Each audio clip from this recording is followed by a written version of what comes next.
আসলে আমাদের দেশের উন্নতি হওয়া বড়ই কঠিন। আমি বড় শখ করে, বড় স্বপ্ন নিয়ে, আশা আকাঙ্ক্ষা নিয়ে এসেছি, এখনও আছি এই গ্রামে। ভাবছিলাম যে সারা জীবন ঢাকা শহরে ছিলাম, এবার দেশের জন্য কিছু করি, মানুষের জন্য কিছু করি, আমার গ্রামের জন্য কিছু করি। ঢাকা শহরটাকে গ্রামে নিয়ে আসতে চাইছিলাম। এর জন্য আমি এসে এখানে আমার সামর্থ্য অনুযায়ী যতটা পারি আমি কাজ করার চেষ্টা করছি। আমি কী করার চেষ্টা করছি আসলে সেগুলো বলতে চাই না, সেগুলো বললে খারাপ দেখা যায়। তো আমার সামর্থ্য অনুযায়ী আমি যতটুকু পারি আমি মানুষের সেবা যত্ন এলাকার জন্য আমি করার চেষ্টা করছি। কোনো সমস্যা হলে সেটা স্থানীয় কর্তৃপক্ষ বা অন্যান্য মাধ্যমে সমাধানের চেষ্টা করছি। এবং সর্বোপরি আমি যেটা চেষ্টা করছিলাম যে আমি এই গ্রামের উন্নয়ন, আমার নিজের উন্নয়ন, এই গ্রামে থেকে আমি ভালো কিছু করতে চাই। দীর্ঘ ৩৮ বছর তো আমি এই যে ঢাকা শহরে থাকলাম, তো এখানে এসে যেটা আমি ফিল করলাম সেটা আসলে বড়ই হতাশাজনক। মানুষের প্রথম প্রশ্ন, আমার কোনো কাজ নাই। এই যে বিশাল আমার যে ঘরবাড়ি, আমার পুকুর, আমি এইগুলো নিয়ে থাকবো, এটা আমার কোনো কাজ নেই। আমি ঘাস পরিষ্কার করি, আমি আম পরিষ্কার করি, আমের বাগানের যত্ন করি, বা আমি এগুলো দেখাশোনা করি, এগুলো কোনো কাজ না মানুষের কাছে। মানুষের কাছে কাজ কি? মানুষ এখানে জমি বিক্রি করে ৭, ৮, ১০ লাখ টাকা দিয়ে বিদেশ যাচ্ছে, সেখানে রাস্তা ঝাড়ু দিচ্ছে, মানুষের তাবেদারি করতেছে, এইটাই হচ্ছে তাদের কাজ। কিন্তু নিজের গ্রামে থেকে গ্রামের উন্নয়নে কাজ করে, এই যেগুলো ভরা জঙ্গল ছিল, একটা বাজে অবস্থা ছিল, এই যে এগুলো নিয়ে কাজ করা, সামনে একটা মসজিদ আছে, সেই মসজিদের উন্নয়নের জন্য কাজ করা, আরও এটসেট্রা। আমার আরও পরিকল্পনা ছিল। মাত্র তো ৬-৭ মাস হয়েছে আমি মাত্র আসছি, কিন্তু এর মধ্যে আসলে আমাকে মানসিকভাবে বিষিয়ে তুলছে। আমি আসার পর থেকেই মানুষের একটাই কথা, যে না, এই গ্রামে কি মানুষ বাস করে নাকি? আরে বেটা, তোরা কোত্থেকে আসছিস?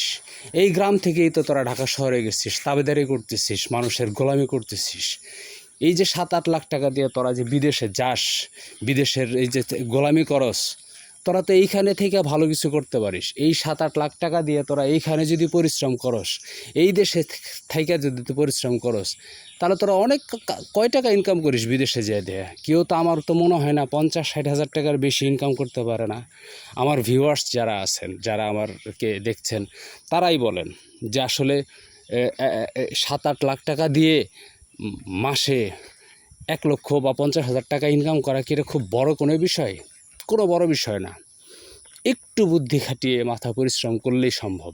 কিন্তু দেশে করবে না, তারা বিদেশের তাবেদারি করবে, বিদেশে যে যা ইচ্ছা তাই করবে, গু সাফ করবে মানুষের, তাতে তাদের কিচ্ছু যায় আসে না।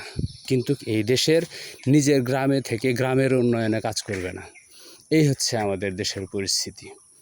তো আসলে কোথায় যাব? আমি খুবই হতাশ। মানুষের এই জিনিসগুলো দেখে আমি খুবই হতাশ। ঢাকা শহরে যারা বসবাস করে, তারা কেউই গ্রামটাকে এতই অপছন্দ করে, জাস্ট আসলে ওয়াও ওয়াও বলে চিৎকার করে, কিন্তু আসলে কেউ গ্রামটাকে পছন্দ করে না।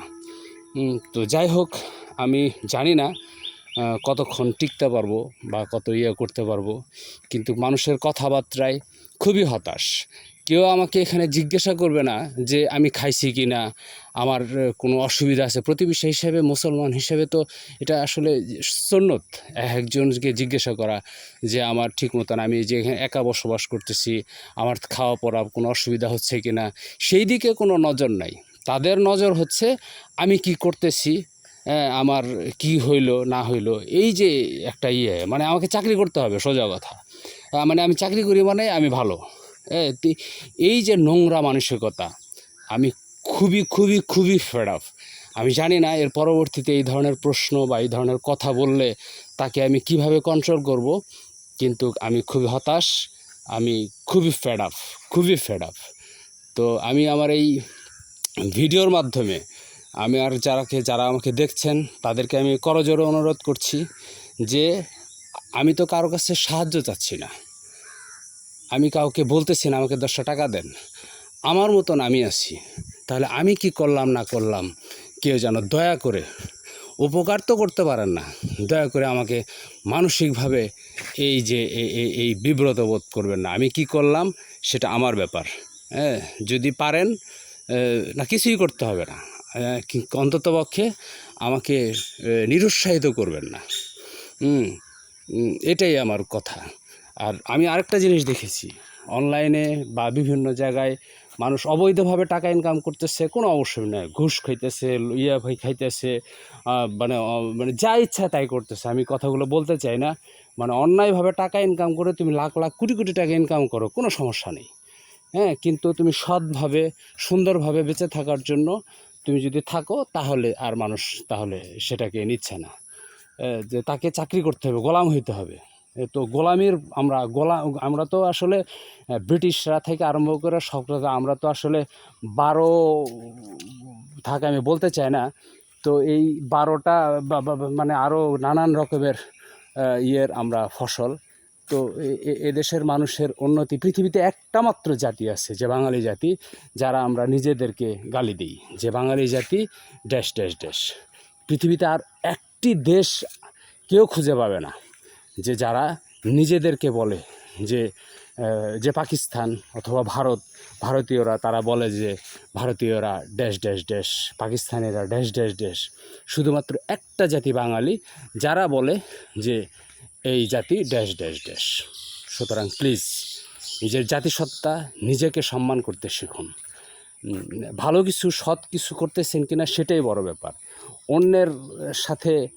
অন্যের দিকে না তাকিয়ে নিজের দিকে তাকান। আলহামদুলিল্লাহ, আল্লাহর কাছে লাখো কোটি শুকরিয়া, আল্লাহ আমাকে ভালো রাখছে। আমাকে নিয়ে কেউ আরও টেনশন করার দরকার নেই। আপনারা ভালো থাকেন, আল্লাহ আমাকে যা দিয়েছে আমার যথেষ্ট, আলহামদুলিল্লাহ। তো যাদেরকে দেয় নেই তারা নিজেরা কিছু করার চেষ্টা করুন, অন্যের পিছনে লাগবেন না। অন্যের ভালো মন্দ নিয়ে যদি পারেন তার ভালো মন্দের সহযোগিতা করেন, কিন্তু খোঁচায়েন না প্লিজ। ধন্যবাদ সবাইকে।